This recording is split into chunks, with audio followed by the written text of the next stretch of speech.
Устраняю скрип на корпусе замка безопасности пассажира. В первую очередь, когда пассажир пристегивается и в движении, вот этот корпус, он начинает жутко скрипеть. Гайка крепления самого замка там на 16, но у меня ключа на 16 нету, буду откручивать на 17. Изолента нужна будет, ну или может бумажный скотч. Вот такой торекс, именно с отверстиями внутри ключа.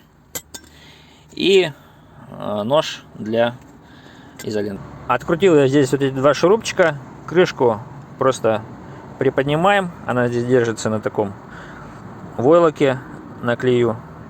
Так что ничего страшного, здесь никакая пружинка не вылетит. Спокойно крышку убираем. Сделал я с помощью изоленты проклейку вот этих стыков справа, слева и с торца.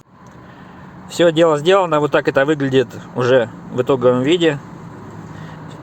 Заметна небольшая полоска от изоленты, но смысл в принципе один: изолировать вот эти стыки чем-то между собой. Кто-то, может, придумает более изощренные способы, там герметиком или еще какой-то резинкой, вот.